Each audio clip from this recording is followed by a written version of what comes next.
विजेंद्र जी, राजस्थान विधानसभा का आज सत्र, मानसून सत्र खत्म हो गया। नाम भी मानसून सत्र था और मानसून इस बार राजस्थान में बहुत बरपा है।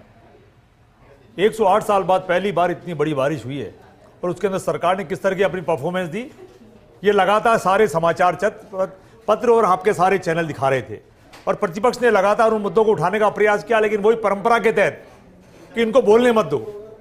कल तो कैमरे भी लगा दिए गए, प्रतिपक्ष के नेता ने आपको लगातार लगा, 2 दिन से वो मुद्दा भी उठा रहे थे। आज मुख्यमंत्री जी कह रहे मेरी आवाज को कोई रोक नहीं सकता है। विजेंद्र जी, मुख्यमंत्री जी बोलेंगे तो रोकेंगे ना। कैमरे लगा दिए मतलब क्या, कहां लगा दिए सर? सदन के अंदर लगे हैं कैमरे, तो पहले से लगे हैं। सदन के अंदर की मर्यादाएं हैं। अब उस कैमरे में ऐसा क्या ही कैप्चर हो जाएगा? कोई ऐसा तो है नहीं कि भाई निजी स्थान है किसी का जहां प्राइवेसी भंग होगी।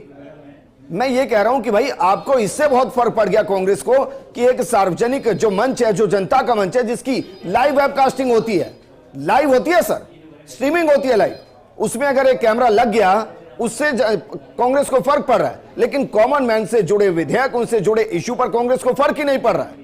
वो वहां बातचीत के लिए तैयार ही नहीं, हर बार कार्य बहिष्कार। मुझे बताइए चलिए 4 सीसीटीवी कैमरा एक्स्ट्रा लग गए, उससे क्या हुआ बताइए? जिसके ऊपर कांग्रेस इतना इशू कर रही है, बताइए क्या हुआ? सरकार को क्या तकलीफ हुई?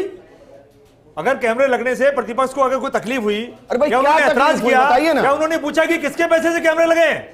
तो विधानसभा की जिम्मेदारी नहीं बनती है, सरकार की जिम्मेदारी नहीं, वो जवाब दे। सरकार की जिम्मेदारी नहीं बनती है। वो बूढ़ी मां कह रही है मेरे घर से, मेरे घर में आकर के मेरे मुख्यमंत्री, मेरा एमएलए मेरी चैन तोड़ ले गए। वो अशोक मरनामी जी पूर्व अध्यक्ष के राजकुमार के विधानसभा की मां कह रही है राजकुमार मेरे बेटे के राज में मेरी चैन तोड़ने लगे।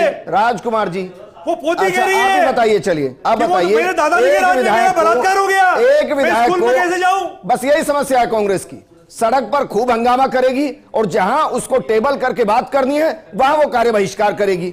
मैं कह रहा हूं एक विधायक पर कितना खर्च होता है पता है आपको? दैनिक कॉमन मैन का पैसा होता है सर। राजस्थान के आपको 2 मिनट लगते हैं, चलिए भाई कार्य बहिष्कार करते हैं, चलिए हम सदन से बाहर चलते हैं।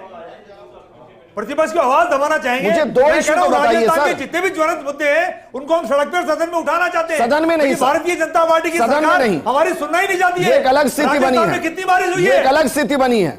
मिथिलेश जैमिनी जी, मैं खुद व्यतीत होता हूं इस चीज को देखकर कि भाई जिस विधानसभा के अंदर से नजीर पैदा होनी चाहिए थी, जिस विधानसभा के अंदर जनता की नजरें टिकी हो कि देखिए अब अपोजिशन सरकार को घेरेगा, अब अपोजिशन जनता से जुड़े सवाल करेगा, अब अपोजिशन इस पर सरकार को कटघरे में लाने की कोशिश करेगा। ऐसा कुछ नहीं होता है।